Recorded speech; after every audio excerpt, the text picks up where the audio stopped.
హైదరాబాద్ జూబ్లీహిల్స్ నియోజకవర్గం నుండి కంటెస్టెంట్ గా ఉన్న ఎమ్మెల్యే వి నవీన్ యాదవ్ కు ముదిరాజ్ కమ్యూనిటీ మద్దతు ప్రకటించింది. అంబర్పేటకు చెందిన ముదిరాజ్ సమాజ నాయకుడు శంకరన్న ఈ విషయాన్ని వెల్లడించారు. నవీన్ యాదవ్ ప్రజల కోసం నిరంతర కృషి చేస్తున్నారని, యువతకు ఆదర్శంగా నడుస్తున్నారని ఆయన అన్నారు. రాబోయే ఎన్నికల్లో మొత్తం ముదిరాజ్ సమాజం నవీన్ యాదవ్ వెంటే ఉంటుందని స్పష్టం చేశారు. నవీన్ యాదవ్ అన్నగారికి టికెట్ అవడం చాలా సంతోషంగా ఉంది.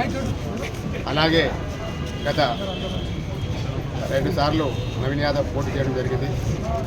ఒకసారి 41,000 ఓట్ల మెజార్టీతో రావడం జరిగింది. అలాగే ఇండిపెండెంట్ చేసినప్పుడు 18,000 ఓట్లు రావడం జరిగింది. కాబట్టి నవీన్ యాదవ్ అన్న మీద ఈ కాన్ఫరెన్స్ సంబంధించిన ప్రజలందరూ కూడా ఎలాంటి నమ్మకం పెట్టుకురో ఆ నమ్మకం ఈసారి నమ్మకం కాకుండా ఖచ్చితంగా నవీన్ అన్న గారు ఈసారి కాంగ్రెస్ పార్టీ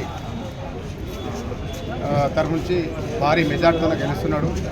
అలాగే ఈ కాన్ఫరెన్స్ సంబంధించి ముదిరాజు బిడ్డలందరూ కూడా శ్రీకృష్ణునికి పాండవులకు ఉన్న సంబంధం ఏదైతే ఉందో యాదవులకు ముదిరాజులకు ఉన్న బాండింగ్ అది. కాబట్టి శ్రీకృష్ణుడు ఎలాగైతే అర్జున్ వాళ్ళ వెంబడి ఉండేసి పాండవుల వెంబడి ఉండేసి ఎలా అయితే గెలిపించిండో ముదిరాజు బిడ్డలందరూ కూడా మన యాదవ్ బిడ్డని నవీన్ అన్నని ఖచ్చితంగా మీరందరూ కూడా మీరే కాకుండా మీ ఇంటి పక్కల ఇంటి ముందున్న వాళ్ళు అందరూ కూడా మీ చుట్టాలు రిలేషన్స్ ఎవరున్నా కూడా వాళ్ళందరూ కూడా మీరు ఖచ్చితంగా మీరు చెప్పి నవీన్ అన్న మన బిడ్డ మన బీసీ బిడ్డ కాబట్టి ఖచ్చితంగా మనమందరం కూడా భారీ ఎత్తున ఓటేసి మెజార్టీతో మంచి గెలిపించుకోవాలి.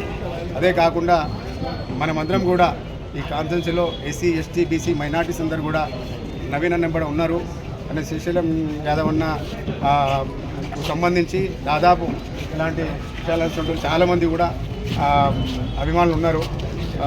లక్షలాది మంది అభిమానులు ఉన్నారు. కాబట్టి ఖచ్చితంగా ఈసారి నవీన్ అన్న భారీ మెజార్టీతో గెలుస్తున్నాడు. అన్ని విషయాల్లో కూడా